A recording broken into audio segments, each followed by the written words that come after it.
नमस्कार दोस्तों। 80 शब्द प्रति मिनट डिक्टेशन स्टार्ट। निश्चित रूप से केंद्रीय आवास एवं शहरी विकास मामलों के मंत्री हरदीप पुरी की ओर से दी गई यह जानकारी चौंकाने वाली थी कि दिल्ली में रह रहे रोहिंग्याओं को सभी सुविधाओं युक्त फ्लैट मिलेंगे। यह सूचना इसलिए हैरान करने वाली थी क्योंकि अधिकतर रोहिंग्या घुसपैठ करके भारत में आए हैं और केंद्र सरकार की ओर से बार बार यह कहा जाता रहा है कि उन्हें वापस भेजा जाएगा। यह अच्छा हुआ कि केंद्रीय गृह मंत्रालय ने यह स्पष्ट कर दिया कि रोहिंग्याओं के बारे में जो वैसा कोई फैसला नहीं लिया गया जैसा कि हरदीप पुरी का ट्वीट कह रहा था, लेकिन इसकी तह तक जाने की आवश्यकता है कि यह गफलत हुई कैसे। क्या यह सामंजस्य के अभाव के चलते हुआ?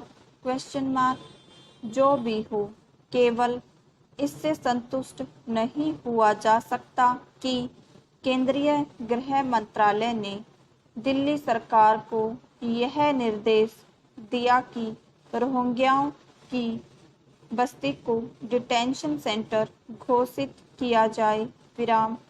आवश्यक यह है कि रोहिंग्याओं को वापस म्यांमार भेजने के लिए हर संभव प्रयत्न किए जाएं।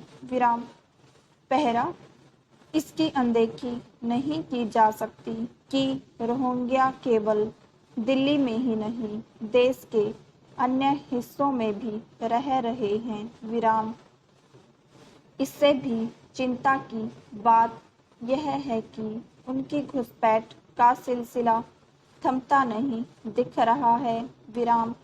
कई ऐसे गिरोह हैं जो उन्हें न केवल चोरी छिपे भारत ला रहे हैं, बल्कि उन्हें देश के विभिन्न शहरों में बसाने का काम भी कर रहे हैं।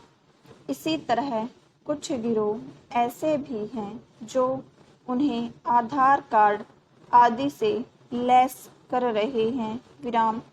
ऐसे कई रोहिंग्या पकड़े भी गए हैं जिन्होंने आधार कार्ड हासिल कर लिए थे।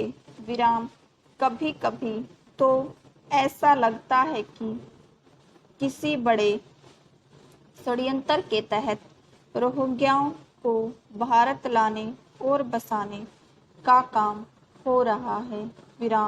बांग्लादेश अथवा म्यांमार से पूर्वोत्तर भारत में घुसपैठ करने में सफल रोहिंग्या जिस तरह देश के दूसरे छोरों जम्मू और हैदराबाद तक में जाकर बस गए हैं, वह सहज सामान्य नहीं। रोहिंग्या देश के कुछ ऐसे इलाकों में भी बस रहे हैं जहां आबादी का संतुलन पहले से ही गड़बड़ाया हुआ है।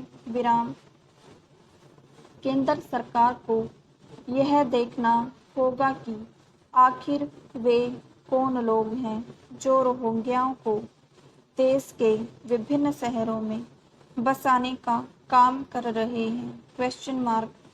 इसका कोई औचित्य नहीं कि एक ओर तो रोहिंग्याओं को देश के सुरक्षा के लिए खतरा माना जाए और दूसरी ओर उनकी घुसपैठ का सिलसिला थमने न पाए। देश में जहां भी रोहिंग्या घुसपैठिए रह रहे हैं वहां उनकी निगरानी होनी चाहिए। इसी तरह जैसे दिल्ली सरकार को उनकी बस्तियों को डिटेंशन सेंटर घोषित करने के निर्देश दिए गए, वैसे ही अन्य राज्य सरकारों को भी देने चाहिए। मेरे चैनल को सब्सक्राइब कीजिएगा, शेयर कीजिएगा, लाइक कीजिएगा। कल मिलते हैं फिर एक नई डिक्टेशन के साथ।